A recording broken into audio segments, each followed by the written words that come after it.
Қайырлы күн баршаларыңызға, менің каналыма қош келіпсіздер. Бүгін сіздермен бірге жасалу жолы өте оңай, тойымды, өте дәмді болып шығатын орама нан жасайтын боламыз.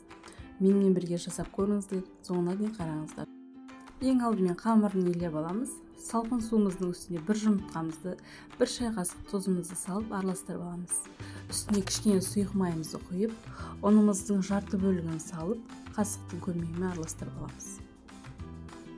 Одан кейін екінші бөлігін саламыз, қолымызбен араластыратын боламыз.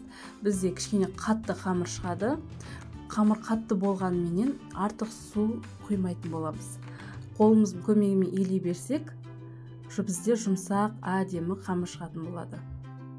Қамырымызды тұнығуға пакетикке салып жарты сағат көлеміне қойып қоямыз. Жарты сағат тыныққан қамырымыз әдемі болған, жұмсарған. Осы қамырымызды қайтадан елеп қоямыз. Пакетке салып, жарты сағат көлеміне тағы тындырып қоямыз. Осы уақыт аралығында салмасын дайындайтын боламыз. Салмасына пияз, асқабақ, фарш қолданатын боламын. Барлығын турап алып, фаршты үстіне салып, дәміне қарай тұз, бұрышын салып, араластырып аламыз. Мінекей осымен салмамыз дайын. Тыныққан қамырымызды екі бөлікке бөліп аламыз. Бір бөлігін қайтадан пакетке салып қойып қоямыз. Енді дастарханымыздың үстіне ұнымызды сеуіп, қамырымызды ең алдымен қолмен үсті басып дөңгелетіп шығатын боламыз. Одан кейін барып оқтаудың көмегімен айнала шеттерін басып шығамыз, ортасына тимей.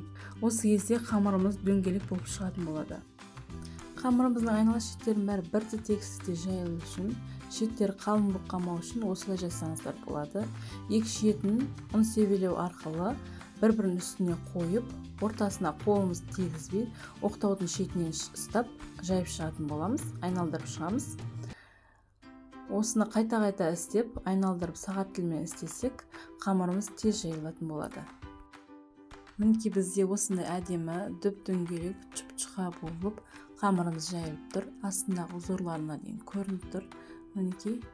Осы қамырымызды енді екіге бөлетін боламыз. Ортасынан екіге бөліп, бір бөлігін жинап алып, екінші бөлігін үстіне майымызды құйып, айнала шетін бәріне толықтай жағып шығамыз. Майы жағылған қамырымыздың үстіне салмамызды салатын боламыз.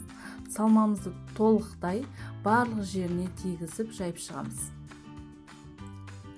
Қамырымызды бір шетінен, дөңгелек жағын шетінен айналдырып орап шығамыз. Мінекей бізде осындай орамам шықты, әдемі болып. Енді манта барқынымызды алып, үстін маймен майлайтын боламыз. Және орамамызды әдемілеп қойып шығамыз. Орамамыздың артық қалған жерін кесіп аламыз, келесі листқа салатын боламыз. Мінекей біздің орама нанымыз осындай әдемі болып шықты. Қамырымыз жұқа, ішіндегі салмалар бәрі толығымен көрініп тұр. Осы орама нанымыздың бетін майлап, 45 минутқа қайнап тұрған судың үстіне пісіреміз. Мінекей біздің орама нанымыз пісіп шықты. Кейбір жерлерде бұны ханым деп те атайды. Сіздің өңірде қалай атайды, комментарийға жазып кетсеңіз болады. Мінекей өте дәмді, әдемі болып шықты.